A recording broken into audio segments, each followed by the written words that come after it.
Ma'am. Yeah. So good morning, good evening. A warm welcome to ILA session on corporate law. We are very privileged to get esteemed panelists today join us to share their experiences and expertise. I'll just quickly give a brief introduction about ILA. Indian Lawyers Association is the largest organization of lawyers across India, and we do activities and events initiatives to promote members professional growth thanks to our committees who take up leads on planning events, activities, different kind of initiatives where people come together, network, share their knowledge and experiences. We also do a lot of mentoring activities for students and young lawyers. And then we have 75 plus chapters all over India who bring local flavor and taste to their events and activities. At ILA, we run several pro bono initiatives. Recent one was helping people affected due to COVID, families affected due to COVID. So if you're interested to join and contribute to any of our initiatives, you're welcome to visit our website. Membership is also now open there. You could just sign up yourself. I'll hand over to Mr. Navneet Chok, who is the moderator of today's session. So over to you. Thank you so much, Madhura. Thank you for doing a great job running Indian Lawyers Association. We hope to be soon the world's largest legal organization anywhere in the world. There's 1.3 million lawyers in India, more lawyers than any other country. United States has a equal number, but there's many bar associations in other countries, so the membership is split. With Indian Lawyers Association, we will have 50% of the 1.3 million lawyers in India become our members. And our hope is to be in the 400 largest cities of India in the next 2 to 3 years. Our chapters are independently run. Each chapter does what they want to do with very little guidance or interference from the headquarters.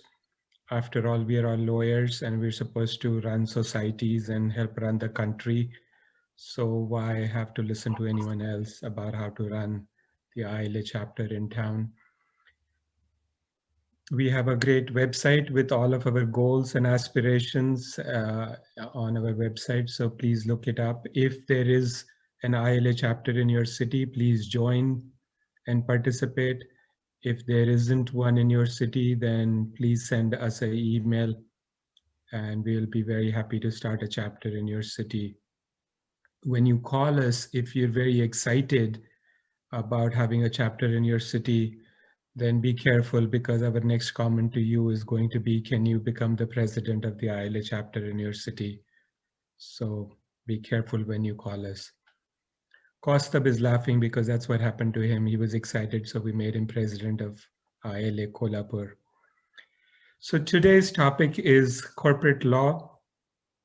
I guess the first corporation in the world was in the year 1600, East India Company out of Netherlands. And we have the privilege that the first corporation anywhere in the world had something to do with India. And as India's, since liberalization in 1992, has been growing rapidly, so we expect that the corporate law in India will continue to grow at a very fast pace. The number of companies that will be starting in India has escalated from 1992. I don't know what the current statistics are of how many corporations in India, but the number will continue to explode. In the past, most of the lawyers in India were focusing on litigation and real estate and matrimonial. And since the last 30 years or so, there's been a lot of emphasis on corporate law. And now the good news is that the corporate lawyers are making more money than the litigation lawyers in the country. I don't know if that's true or not, but I just like saying it just to irritate the litigation lawyers and let them come back and say, no, we're making more money. And then we'll ask them for their tax return as proof. So we have a wonderful panel of 4 lawyers, practicing lawyers with lots of experience. I've had no conversation with them about what the topics today are, except for we talked about, I sent them some questions I'm going to ask them. So they think I'm going to ask them those questions, but I have surprise for all of you and them that I'm not going to ask them the questions I sent them, and maybe I'll ask them something else because they're so good.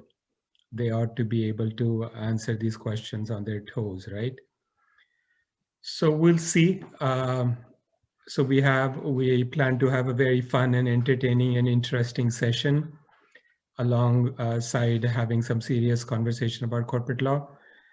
And please feel free to send in your questions, and we will devote half of our session to you guys and your questions.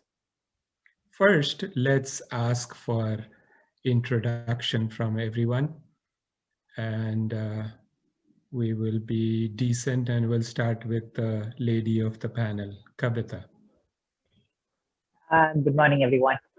So, yeah, Kavita Vijay. I'm a senior partner in ICUL, IC Universal Legal. We are a pan-India firm, affiliated, of course, to the Chip firm. Navneet is obviously running the part of it. So, we are a full-fledged law firm out of the office out of Chennai. I've been primarily working on corporate law and M&As and private equity. Been doing this for now close to, I think, 17, 18 years. Had a fair bit of, being lucky enough to get involved with very good transactions and work with a lot of clients across different sectors. So hope to, give my little 2-bit. Thank you, Kavita. We go to Kaustubh next. Thank you, Navneet. Hi, everyone. My name is Kaustubh Kamath. I'm a practicing corporate lawyer representing Leasec Advisors, LLP. We are a firm of lawyers and company secretaries providing corporate consulting, litigation, and our focus is more on preventive consulting so that the problem never arises. So we practice in Pune, Kolhapur, and Goa. Thank you. Thank you, Kaustubh. Aaron? Good morning, everyone. I'm Aaron. I'm a lawyer and a solicitor. I'm the managing partner of a firm called Solomon & Company, which is based out of Mumbai, which is a mid-sized full-service firm with a focus on I would say, the western part of the country. I've been a corporate lawyer for over 25 years now. It still excites me as much as I did when I graduated, and look forward to being part of this interesting panel and discussion. Thank you. Thank you. I should add that Kaustubh is president of ILA Kolhapur and Aaron is president-elect of ILA Mumbai. We next go to Sumesh. Yeah, hi, good morning, everyone. My name is Sumesh Devan. I'm the managing partner of Lex Favios. So Lex Favios is a full-service law firm primarily based out of Delhi, and we have an office in Mumbai. And Lex Favios' key areas of practice are corporate laws, securities laws, hospitality, private equity, and typically the firm's a full-service firm and has been advising clients, both domestic and international clients, on all areas of laws. Thank you, everyone. Thank you. So Sumesh, since I have you, what in your mind is corporate law? So corporate law is, I would say, a different stream of law where it's completely different from a litigation viewpoint, wherein the strategy or a client comes to you preemptive to preempt any damage or a loss. Typically, for a litigation lawyer, the work starts when the client's already suffered a loss and he is trying to recover a money or file a case, seek an injunction. But unlike the role of a corporate lawyer is very, very different, wherein a client comes to him at a stage where he has no dispute, he has no issues, but he wants a contract to be drafted. It may be in the form of a shareholders agreement or a lease agreement or a helping with acquisition of a company to ensure that there are no disputes or to preempt a dispute. So typically we are working towards a completely different approach to ensure that we draft a contract which is so legally sound that there are minimal chances of dispute. And in case of dispute, there is maximum clarity of the roles and responsibilities, so that it becomes much easier for a litigation lawyer or for a judge to quickly decide on a dispute. So would you say contracts and transactions and anything to do with company formation and maintenance is corporate law? Absolutely, because typically in today's day and era, one of the key role we assume is acquisition. So let's say, for example, a diligence of a company. So diligence of a company always preempts or avoid disputes, because once an acquirer is doing a diligence on a company, it may be a legal diligence would make you aware of the existing disputes, issues, challenges. So when you acquire a company, you are well aware of the company you are acquiring or you're buying. So you would document that hey, we are aware or we are not aware of these issues. So typically, I would, yes. So rightly said, it is more about apart from a it's more about contract drafting or vetting. It's or advising clients on transactions. That is more about one of the key fundamentals of a corporate law. Anything you want to add, Kaustubh? Sumesh is absolutely correct in what he said. When you ask the question, what is corporate law, I would rather focus first on the corporate. What's a corporate? So I am a student of company secretary also. So during my company secretary, the first thing that our teacher told was Solomon versus Solomon, the case of Solomon, which was the touchstone of corporate law. A person, a legal person, distinct from its directors and shareholders. So now when we are looking at a party, a company who is not a human person, and we are looking at drafting contracts, avoiding disputes, we come to a position where the person has disputes with other person. And since, although it being a legal person, it cannot be handled individually, it needs humans, directors and shareholders to run it. We also have to handle disputes between the shareholders and directors.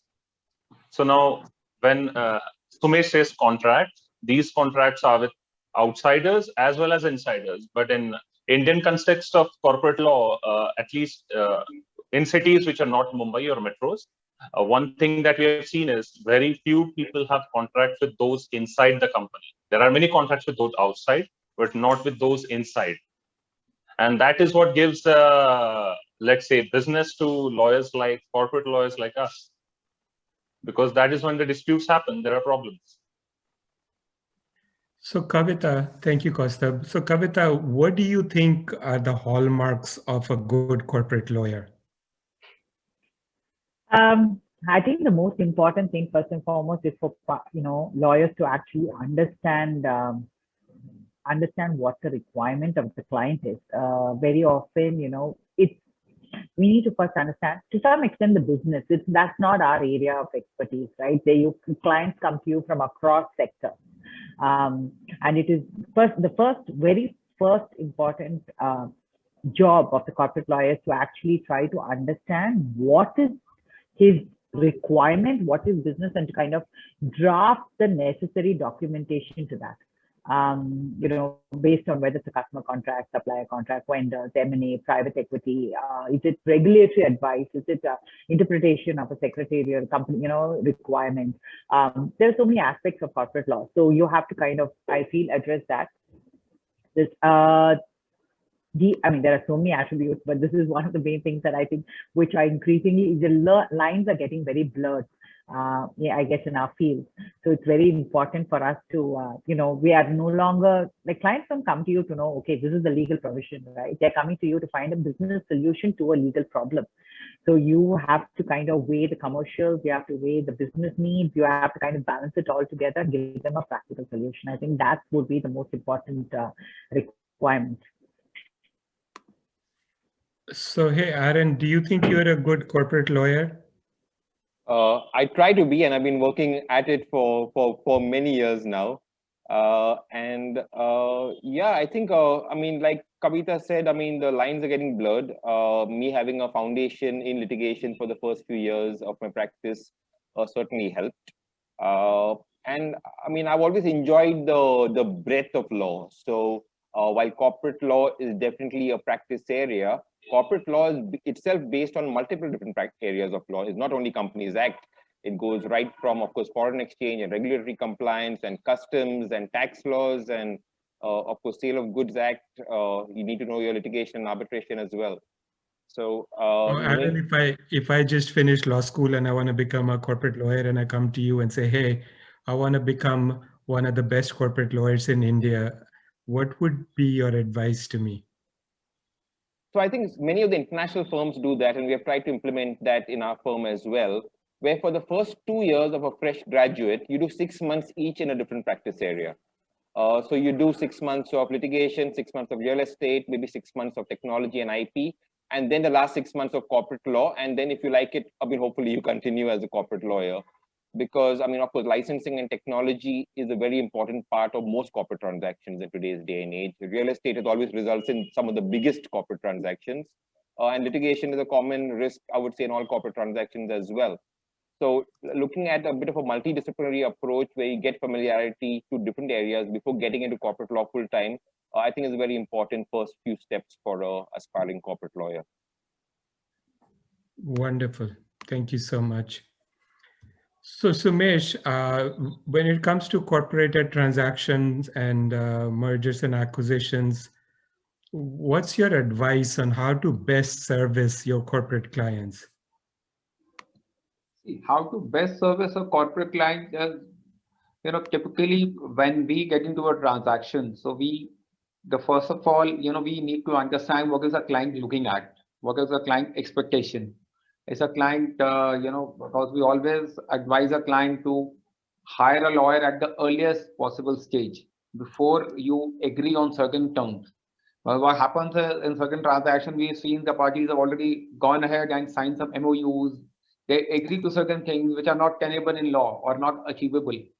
So our always, the expectation or advice to a client is like, hire a lawyer at the earliest occasion and give us the flexibility to, typically structure the transaction in a more legal form. When I say legal form, gas stuff, let's say, for example, you are borrowing money from overseas. So there are caps on, how much interest you can pay. Or in terms of very simple, the law, bars you from, issuing shares at beyond the market value, the fair market value. So these are certain challenges, like, and then obviously when we do a diligence of a company, a lot of times we come across various issues of companies, non-compliances, a lot of stuff in terms of which, becomes a breaking point. And especially when, the parties, there are a lot of time when the parties are more in I always say in a honeymoon period. It's like a couple where here they say, wife being a spoiler, we just wanna marry, we just want this joint venture to happen. But as a lawyer, so you become more like a devil's advocate where you trying to caution them and tell them, hey, no, look, you're gonna have A, B, C, D challenges, so overcome the challenges. So our typical advice is always like, be more cautious before you enter into a contract or because typically the honeymoon period, as we always say, like, I always joke, it ends and then the realization comes. Because if you're doing a contract, it should be for a long term. It should not be a stage that after 6 months or 1 year, you enter into a phase you want to break off. And then the break off always become very ugly. So Sumesh, do you do most of your work on an hourly basis or flat fee or monthly retainers? What do you do? So it's a mixed bag. So I think typically now the transactions are moving from hourly billing to fixed fee or a contract, a lump sum fee for, I think that's a transition we've been seeing for the last 2-3 years. So now primarily our billing comprises of either fixed retainerships where we are, because we have a set of practice where our set of company secretaries and lawyers, take over post acquisition our regular corporate compliance. Well, that's a vacuum we saw in the industry where typically we act as an in-house counsel. So that's sort of work, the regular compliances of a company is worked on a retainership basis. But typically the transactional work is now more coming to, fixed fee where our clients are keen to pay you for the entire diligence or acquisition on a negotiated fixed fee. And typically the hourly billing is, the trend of hourly billing is spiraling down, is reducing much now. So basically, once the corporation is formed, the monthly, quarterly, annual compliance, I guess you have a list of all the compliance items. And if I just started a company, would you tell me a fixed fee to do the compliance for the whole year? Yes, absolutely. It will usually be a fixed fee to, undertake a compliance. The clients would like to know, what's bigger cost, what is going to be costing me annually or all the compliance. And like all good lawyers, do you have 3 rates, low, medium, and high? Yes. No, Okay. we have a recognition. Typically, we are not having a separate rates. But here, obviously, where we are working on an hourly basis or where our clients coming typically for a legal opinion. So obviously, our partner billing rates are very different. And typically when the client's coming for a very specialized advice in terms of a legal opinion or so those sort of issues. So depends upon what the client is coming to you for. Very good. So Kaustubh, give us a glimpse of your average day. You do a lot of corporate work and secretarial work. Let's say your phone rings or you pick up the phone 5-6 times a day and you get 50 emails a day. What do most of them look like? What's the common denominator? What is the people's 5-10 top corporate issues? Well, having practicing in a city which is not Mumbai, where there is no NCLT, so corporate litigations is something most emails are not about. But I'll tell you what most emails are about. They're either with relation to certain daily compliances, corporate compliances, which normally my partner Dinesh handles. Since I'm also practicing into intellectual property, most of the emails that come to me are either registration of the IPRs or some contracts that one of our clients would like to sign, or it's some notice that one of our parties has received because their intellectual property is similar to some party in Mumbai or Delhi. Because my personal observation in this area is that most of the decisions when it comes to naming your business or naming your brands in small cities, apart from Mumbai or Pune, are emotional. So it's either a religious perspective or a family name perspective, and that creates a lot of intellectual property litigations. And so primarily, it's more about these. And if these two are not the cases, then the third is mostly, since lockdown, these type of cases have increased, that I have given so much lakhs of material to this party and I have not received my money. So please help me. Or I have taken this loan and now I'm bankrupt. But no, there is one problem here. Most parties who come to us saying that we don't have money to pay this loan, they don't want to go ahead for insolvency. Probably because I don't know about Mumbai, but in cities apart from Mumbai, the smaller ones, the concept of insolvency is a taboo here. So even if we do convince them, let's go and file for insolvency, they are not ready for it. They're like, please fight this bank, please fight this creditor, but no, don't talk to us about insolvency. Yeah, how are they going to get their kid married tomorrow? Exactly. Izzat ka sawal. You're right. So Kavita, what does your day look like? You do a lot of corporate work and you have a huge team you supervise. So you get a lot of calls and emails. And what do you do as a corporate lawyer? It's a mixed bag of a day. I mean, you're also, I think as we grow larger, one part of our work and time is also dedicated to training your team to handle, the matters and kind of build the second line. But yes, I think queries come from clients through the day. You get up, and of course there are ongoing matters. As to the line, if you are dealing with a set of corporate clients, the way you project us, I mean, today, in fact, when you say corporate law, it literally is beginning to translate into lawyer for the corporate. So they could even have like a litigation, for instance. It's a very well-defined kind of area of expertise. But you could have your client calling you up and you have to first give them a first term inputs on what a certain matters come, like even last evening, for instance, there was a corporate client of ours, and he had a disgruntled employee who has joined the job and thereafter left without serving the notice period because he hopped and not done any of the leaving processes, etc. And then when the company is trying to kind of put the process and ask him to comply with the same, he's gone ahead and tried to be fair and all that. Now, is this corporate law? I mean, in the sense that, so the question the client is calling me, the query was what steps should we take? And there's social media today, there's so many things. So how do you handle it? So you have to give a lot of practical advice, and it was more about, actually my advice is more geared towards handling on the PR and the social media front, and less on the legal steps, because the legal steps are very straightforward, right? I have a contract, I have a breach, I have a legal notice, I have, all those remedies. So as I said, our days are kind of changing.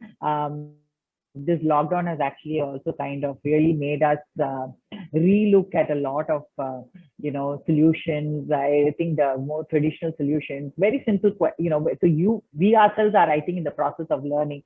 Like, for instance, how do you relieve a lawyer? How do you relieve an employee when I can't even get the no due certificate signed by an employee in this particular day, in this particular COVID situation? How are you going to kind of overcome that? So even our experience is kind of getting tested. So it's been, I think each day has become a learning in itself. Very good. So Aaron, if you're made the Minister of Corporate Affairs in India for a month, what are 2 or 3 laws you would change on your first week in your job? Okay, so I think that's a very interesting question, and certainly a lot needs to change, which will certainly take more than a few weeks or a month. But 2 or 3 things which immediately come to mind is, I think one is it's time our country moved to full convertibility of the rupee. So both on the current account, and which it already is, and also on the capital account.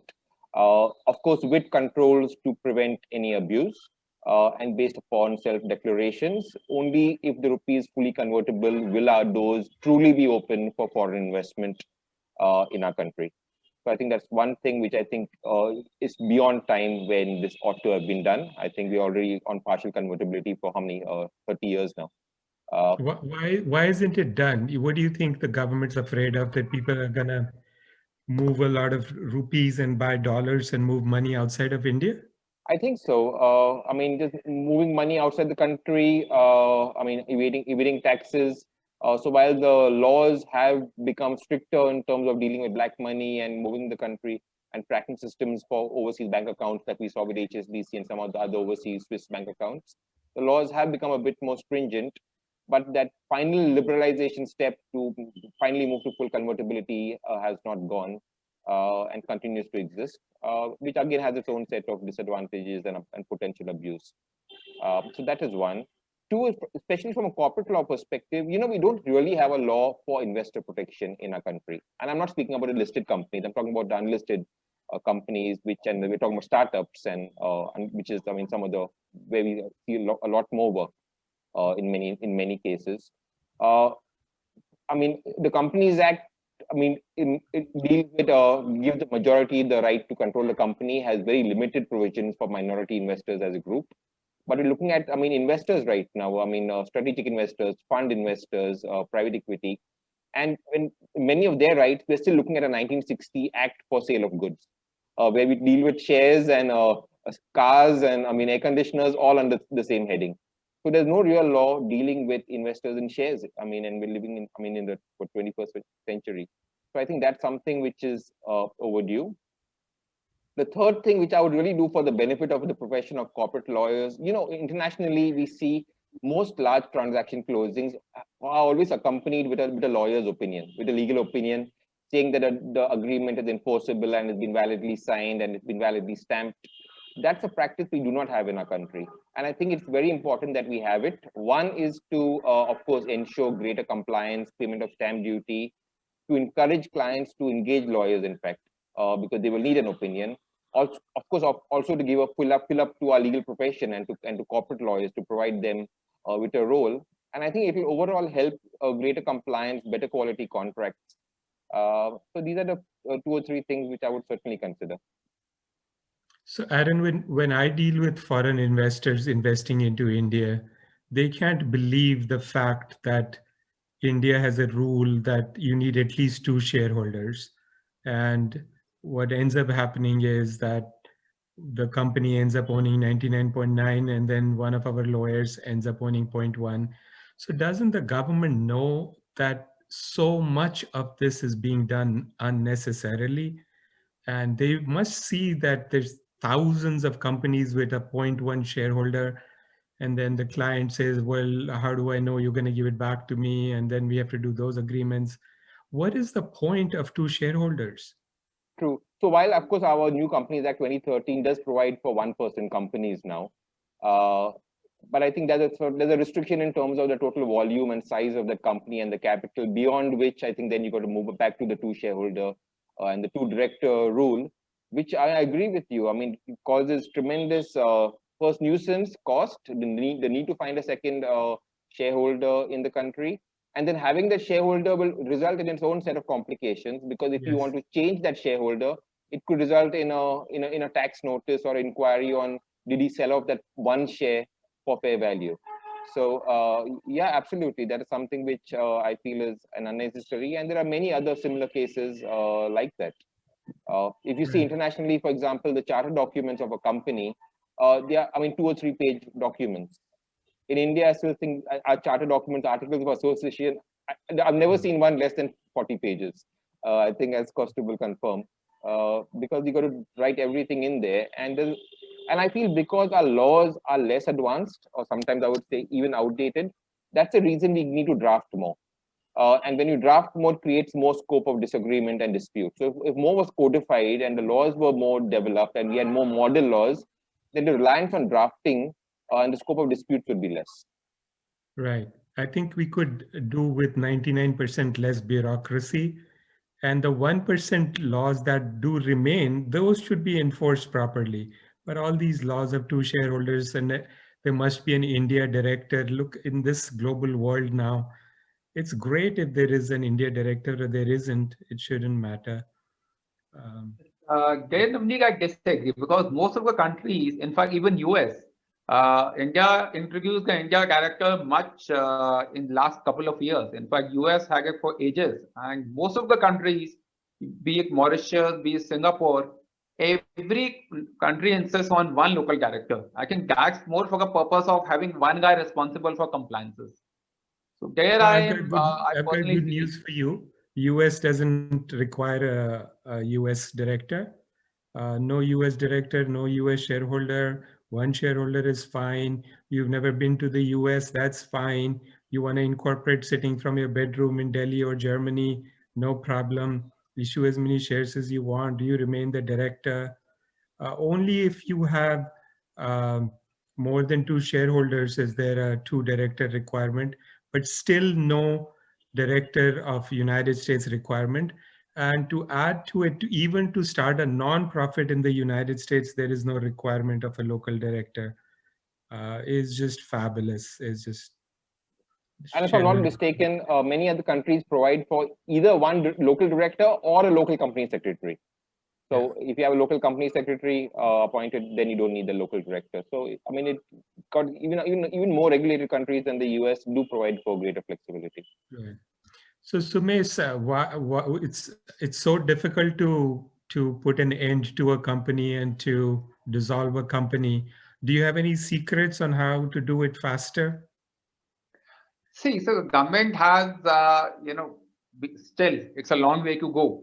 So typically, one of the things which the law proposes and very few people use is a fast track exit mechanism, which is again, is a very ideal situation where the company has no assets and no liabilities. So if you are able to achieve, which is very difficult for a larger corporation, especially we use it for smaller companies. So in case a company is able to achieve a 0 assets, 0 liabilities balance sheet, then the law has come up with a program. It's called a fast track exit mechanism, where a company is able to close in pretty much 2 to 3 months timeline. So maximum 6 months, you can actually go and close a company. And then we've seen more, because voluntary winding up becomes more of a challenging issue. In fact, we at times as lawyers, we see like, a creditor filing a claim and then taking a company to winding up, or becomes more simpler than actually a voluntary winding up. But So, the Sumesh, complexity of, who's doing the bankruptcy work these days? Are the corporate lawyers hogging it, or the litigation lawyers are doing it? I think it's a mixed bag, because you will always see even we as a firm, because obviously because the insolvency work forms, I think it's a mixed, like it's a because both, you need a company lawyer and a litigation lawyer. The litigation lawyer is, I always say, like, at least what we do in our firm, my dispute partner is a face of it who will go and be there for appearances and be a face before the judge.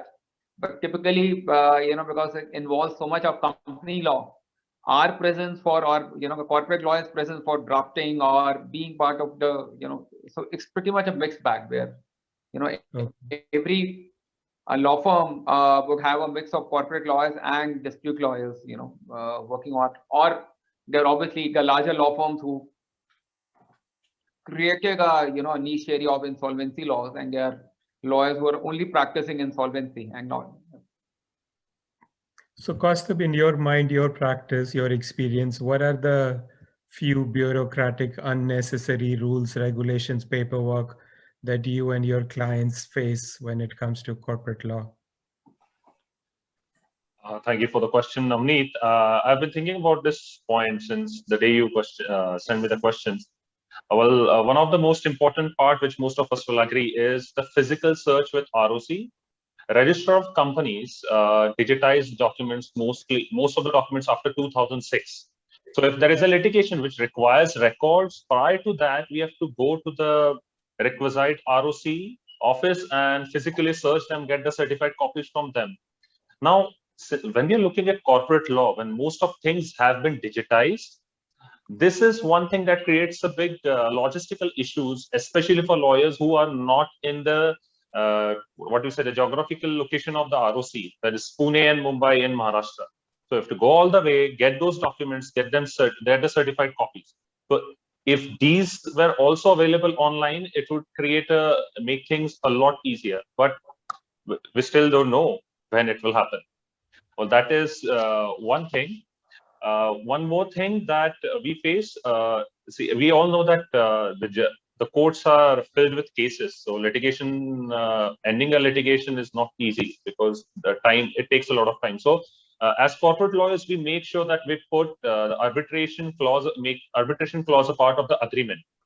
But then what happens when we are practicing in city, which is not Mumbai, or a place where there is a bench of the High Court, appointing an arbitrator, we have to go to the High Court. Now, if the matter of the subject matter is of high value, then the parties don't mind.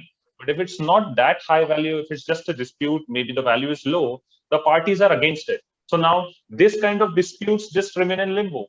No party wants to spend on appointing an arbitrator, but they want a resolution. And since there is an arbitration clause, then if one party goes to the court, other party objects, there is arbitration clause, you can't fight me. That is one big issue. So if the local courts were given authority to appoint arbitrators, that would make arbitration a very cost-effective process, and there would be a lot of less caseload in Indian courts. So Kaustubh, are you able to talk to the Registrar of Companies or the Minister of Corporate Affairs or anybody in the government? Is there any dialogue with lawyers? Are they willing to listen? Do they listen? How do we explain to the government that, hey, you need to make these changes?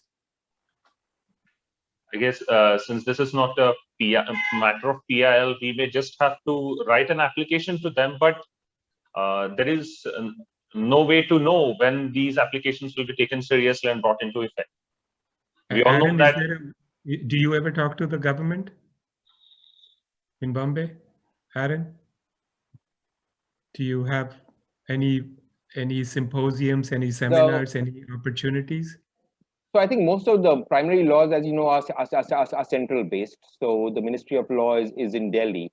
So no real opportunity to, or need, I would say, to talk to the Maharashtra government on the Arbitration Act or Companies Act, which are all Delhi driven. And I would say most of the changes, required changes in the law in the past have happened based upon following a direction from the Supreme Court. So I would say, I mean, of course, it's not, it's the rule, but I would say not the exception. There have been many good laws and initiatives taken by the government as well. But some of the, key changes on fixing some of these loopholes or gaps or requirements have been driven by maybe initiated by a PIL, resulting in a direction by the Supreme Court, which got the government to act. So maybe something like that would need to be covered.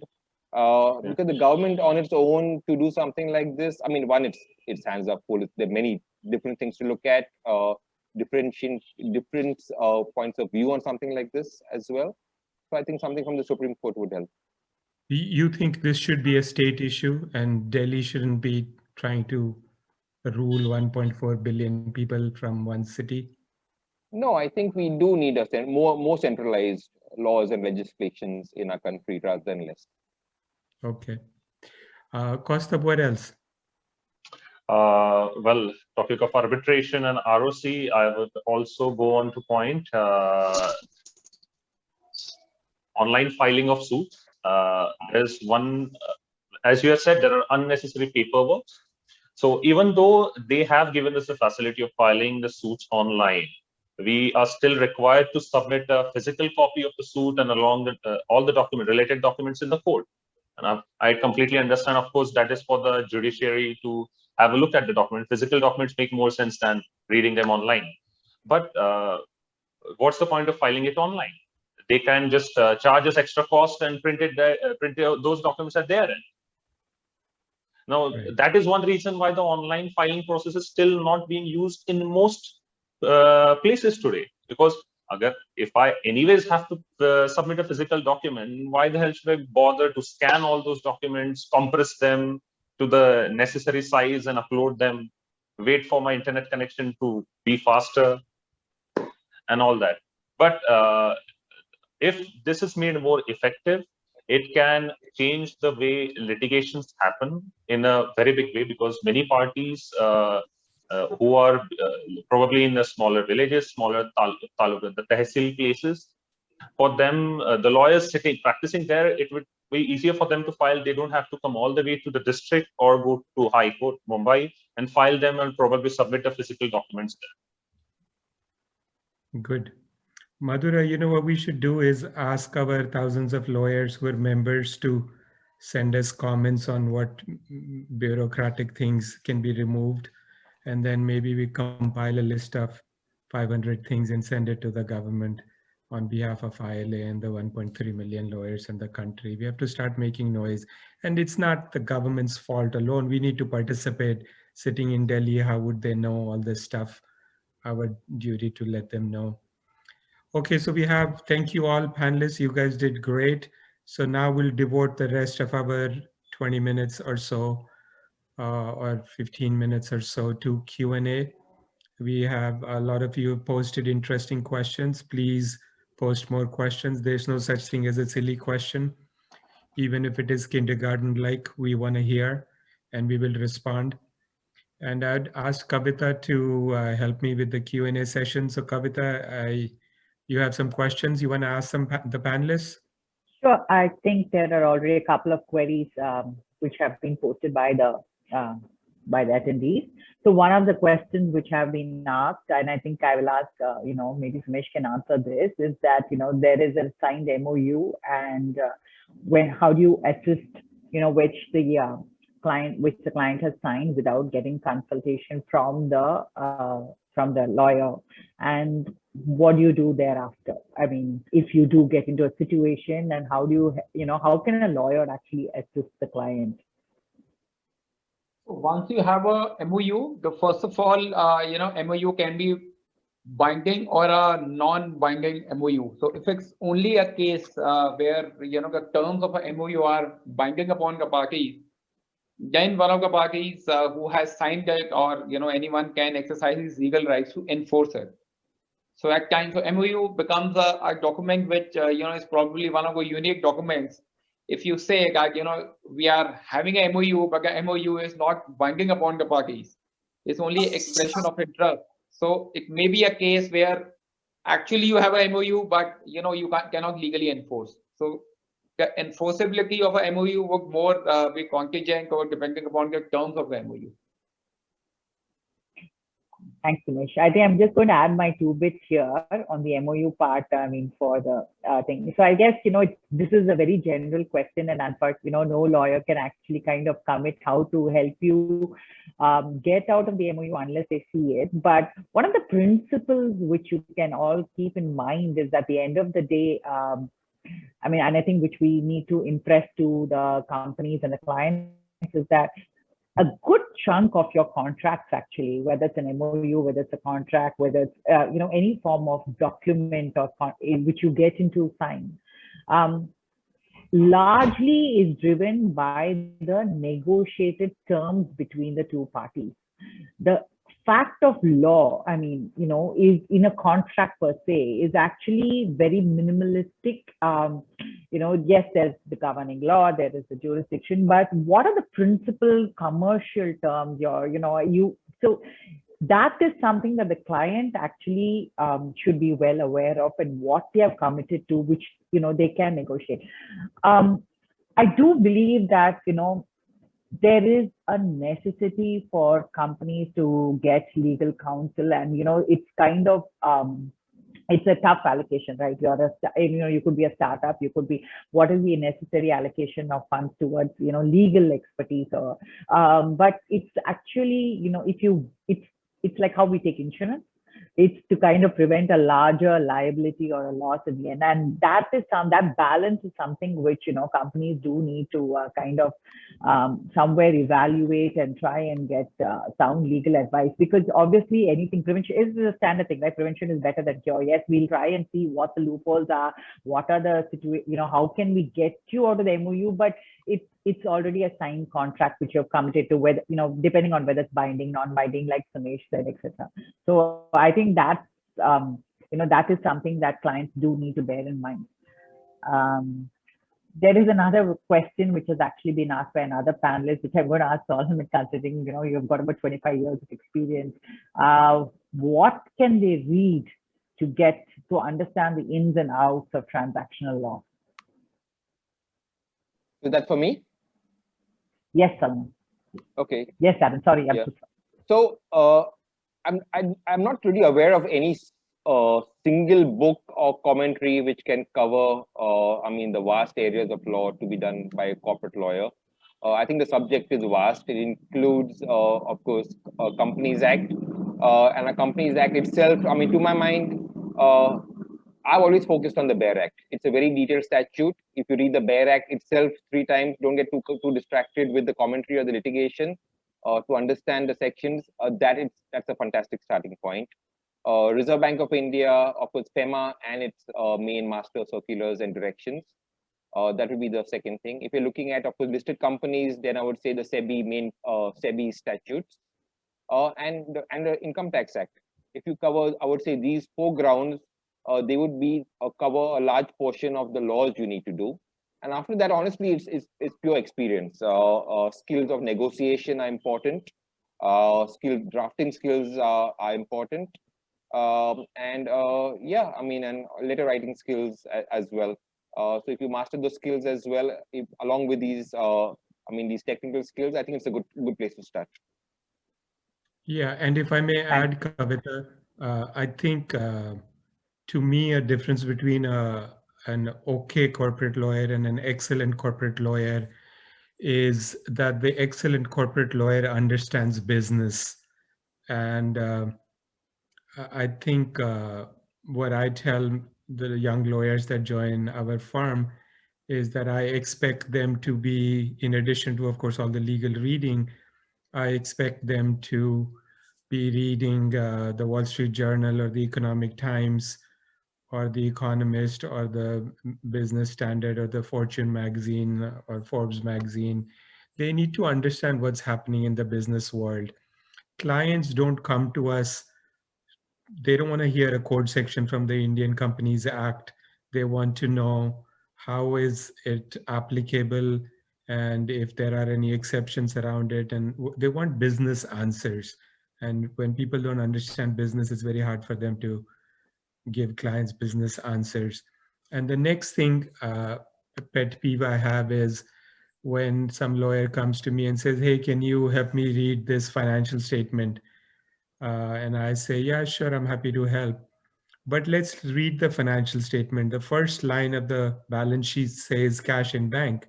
And that's what it means. If it says cash in bank 60,000 rupees, it means cash in bank 60,000 rupees. And then lawyers will say, I'm not good with accounting. And I remind them 90% of what we do has money involved in it. So I don't want to hear the word, I'm not good with accounting. Okay, you're not good with accounting, then you get good with accounting. And law schools obviously do a horrendous job in teaching students on accounting, finance, business, and teach them on code sections. And I guess, like Aaron said, with practice, we'll get better. But I think to stay focused on, to me, you're not a good lawyer if you're not spending half an hour a day with Economic Times or any other business magazine. That's just an absolute must. So Aaron, do you think when you hire these kids from school, you think the schools are doing a good job teaching them corporate law? Certainly not. I certainly think definitely not when I was studying. I think the quality of legal education has improved over the years. But I would say, I mean, the number of, law colleges, which to my mind are doing a good job, would output it in certainly single digits, or maybe even less than 5.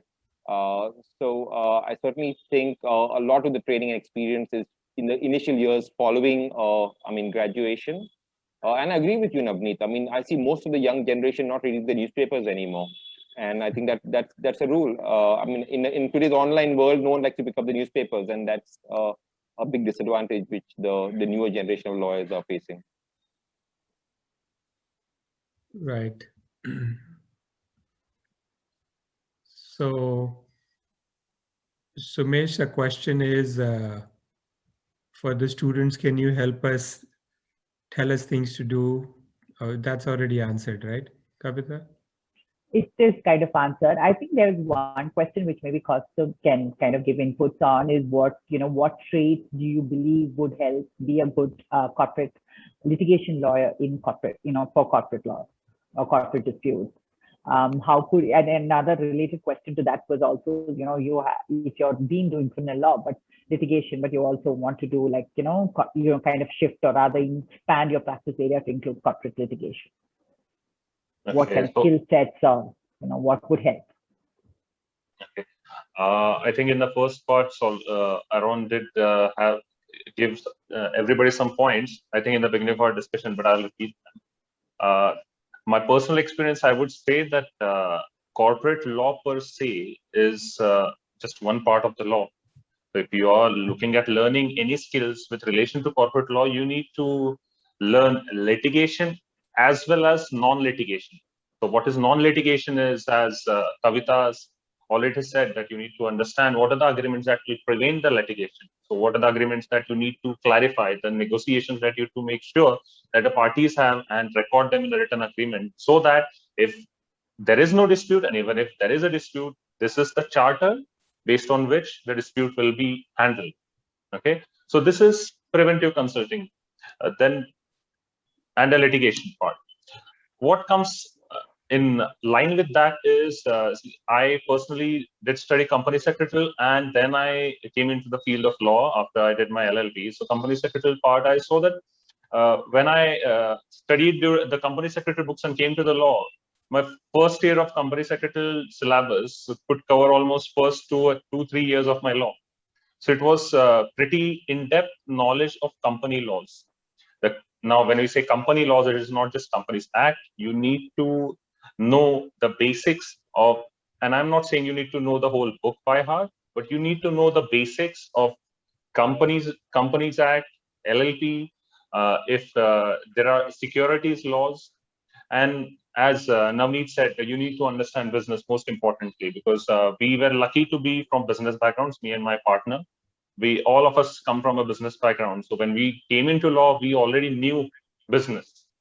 But what happens with most lawyers, I've seen many juniors that who come to work with us, they don't understand business.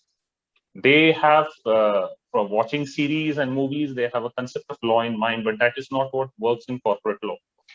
If your client does not make profit, you don't make profit. Your client does not make money, you don't make money. That is what we need to understand. So whenever client, so any problem that you read, any problem that you look at, you have to look from the perspective of how will my client profit from this? What will, let's say you're just studying a case, there is no client, you need to understand, you need to study that, how will there be profit on the other side of, if we go ahead with, what will be the strategy I need to use, what are the skills that I need to gain to make sure that there is profit at the end of the tunnel. So Kavita, I want to ask you a question. I think from what I know, you do a significant amount of your corporate practice as M&A transactions. So could you give us a flavor of what's involved in an M&A transaction, and tell us what's due diligence, and tell us the importance of reps and warranties? So 3 questions. Sure. So yeah, to give an M&A in a snapshot. So normally the M&A obviously involves 2 strategic players, right? So that's where the M&A is happening, or it could even be a control PE. But it means that you're looking at 2 competitors who are trying to align, and one is trying to acquire the other or enter into a rather long-term transaction.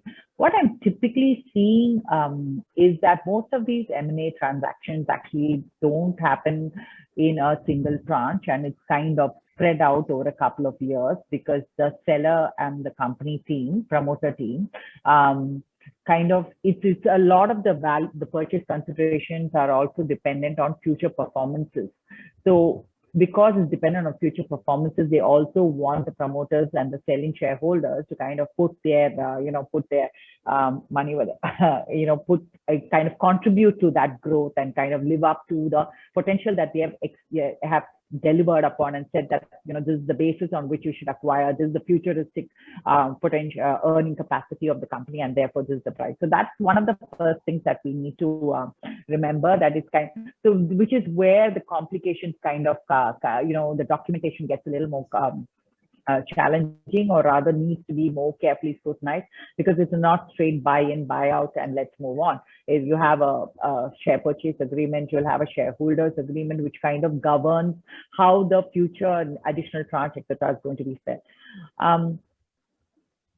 Once you've kind of got the term sheet, the next big stage is, of course, the due diligence. And that's where, depending on the company's, how well the company has been keeping their records, it kind of really does help if that the company is planning to do strategic or, over the course of time, that they start getting their act together, and, even do sometimes like an internal audit on themselves, just to make sure that there are no red flags, big ticket issues, because those the issues that come out of due diligence need not, while it not all of them necessarily bring down the value of the company or result in a consideration negotiation, they could still end up derailing, or rather delaying, the completion of the transaction. And like, I think, time is money, money is, doing business, it needs to be constantly kind of moving, and you have to keep making sure the revenues are generated, etc. So, promoters, their main expertise is, focusing on the business. So we want to ensure that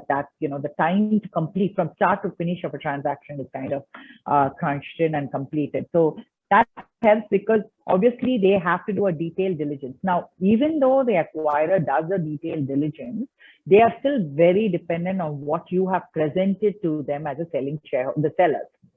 And which is why they get into detailed reps and warranties in the document, which kind of need to sensitize. So, very often, I know promoter clients who come to me and say, but they've done the diligence, so why are they asking these reps? But the diligence was based on what you presented to them. Unlike, one of the issues I would say actually is like, let's say somebody's coming. You cannot do a litigation search in India unless it's going to take you for unless you actually have the specific case number, or say, okay, we can bring it down, like you said, Kaustubh said, only a certain amount from a certain period, or do you have the records which are kind of digitized?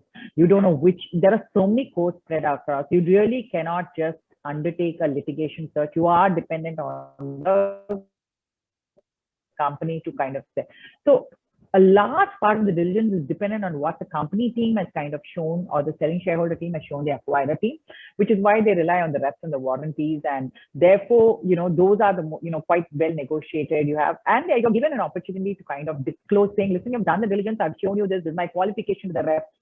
So this is all part of, it's kind of a negotiated document, and therefore the more well prepared a company is, obviously your disclosures are less, your risk of indemnities are less, etc.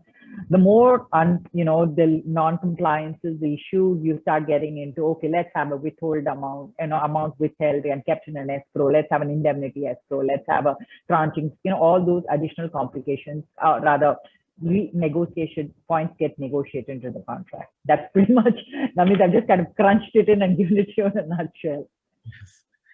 So worldwide, I remember seeing a survey of what lawyers make the most money in the world. And the top three were mergers and acquisitions, tax, and insolvency. The rates are the highest. And one of the reasons that rates are very high for tax, insolvency, and M&A is because it's not a lot of work, and it's not like a monthly thing for 5 years.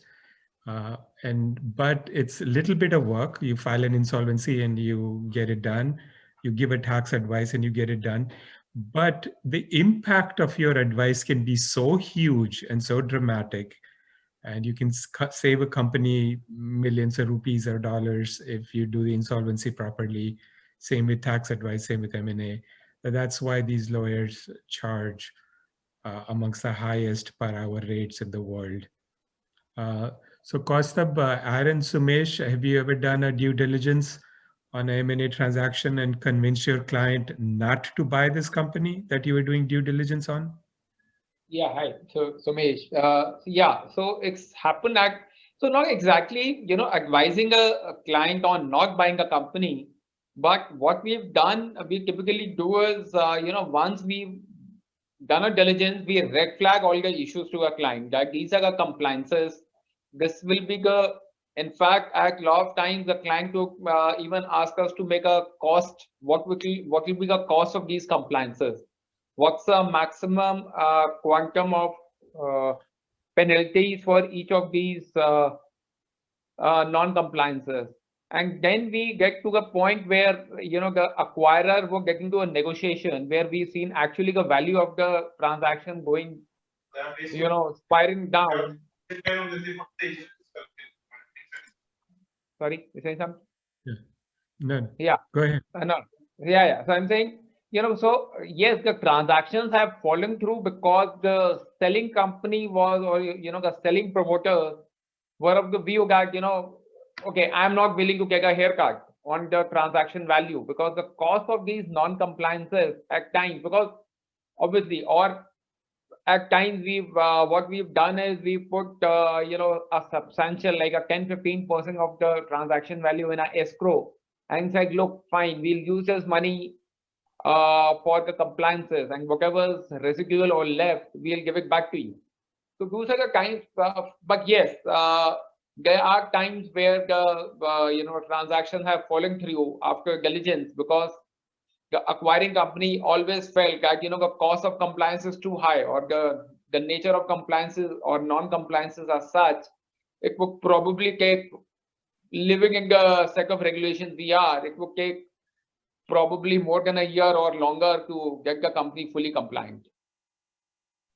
So if I could come in, Navneet, with your permission. So I think India is a very innovative country, and we have innovative businessmen. And I think we have many businessmen in our country who want to do a M&A transaction or raise some money before the business or the contract or the technology comes in. So I think one common issue we arise into diligences is we're looking at a transaction, a joint venture or investment into an entity where the underlying business has not yet taken off or does not exist.